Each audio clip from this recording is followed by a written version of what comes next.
discipline qui consiste à mettre aux prises sur un terrain de 30 mètres de longueur sur 12 mètres de largeur 2 équipes mixtes de 5 joueurs chacune, où les joueurs se déplacent en sautant à cloche-pied debout lorsqu'ils évoluent dans leur zone de jeu, accroupis au saut de grenouille ou au pas de canal lorsqu'ils évoluent dans la zone centrale et en sautant à cloche-pied debout lorsqu'ils évoluent dans la zone adverse sur la jambe gauche pour aller chuter le ballon dans le trou de l'adversaire afin d'obtenir le point.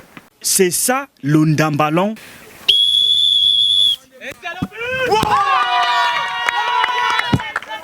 Cette discipline sportive, inventée en 1997 par ce Camerounais Owona Mbida Otofis, qui nourrissait le vœu de voir le continent africain développer ses propres disciplines sportives. Owona Mbida avait alors choisi un nom original, Ndambalon. Dans une langue connue de beaucoup de Camerounais et dans certains pays de la sous-région Afrique centrale, Ndambalon c'était pour que partout la discipline est prononcée, que ça fasse parfaitement la connotation africaine.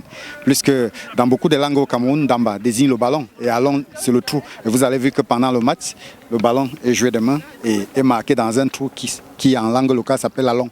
Tout le monde peut pratiquer le ndambalon, c'est un sport inclusif. Vous voyez, le ndambalon a deux particularités. La première particularité, c'est l'obligation des équipes mixtes. La seconde particularité, c'est que des joueurs aptes et inaptes peuvent pratiquer le ndambalon. Le ndambalon peut se jouer à tout âge. La seule conditionnalité, c'est de se préparer parfaitement. Oui, c'est vrai qu'il est difficile pour quelqu'un qui est déjà à un âge avancé de reformer ses muscles, mais pour celui qui évoluera avec la discipline, il lui sera possible de le pratiquer à un âge très avancé. Il est temps de la vulgariser. Au Cameroun, comme dans d'autres pays du monde, les jeunes s'intéressent de plus en plus à cette discipline. J'ai fait connaissance de cette discipline dans mon ancien établissement au collège Institut Pétou, où j'ai dû observer les différents matchs et entraînements qui se jouaient pendant les pauses. Je me suis dit pourquoi ne pas essayer aussi. Je me suis lancée et j'ai aimé et je suis calée.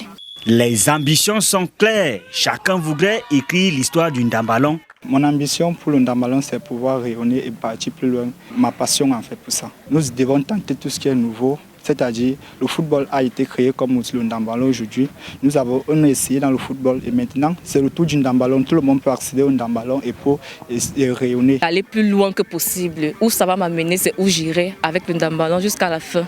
Oui, si possible. Pourquoi pas à l'international même. La discipline est déjà connue dans 6 autres pays africains en dehors du Cameroun, notamment au Nigeria, au Togo, en Côte d'Ivoire, au Bénin, au Tchad et au Congo, où le ndambalon se pratique dans les règles de l'art. Nous avons les fautes. Quand tu es mal accroupi et tu ne lèves pas bien la jambe, c'est une faute. C'est un sport de contact, mais tu ne dois pas bousculer ton adversaire. Pas d'accrochage. Lors des matchs, on ne va pas siffler certaines fautes. Ce sont les fautes à mémoire. Quand tu es dans ton camp, tu lances, que ça entre dans le camp de l'adversaire, c'est déjà 5 points marqués. Quand tu es au milieu, c'est 3 points. Et quand tu es dans le camp de l'adversaire, c'est 1 point. Il faudrait juste une synergie d'action en Afrique et ailleurs pour que le ndambalon décolle enfin.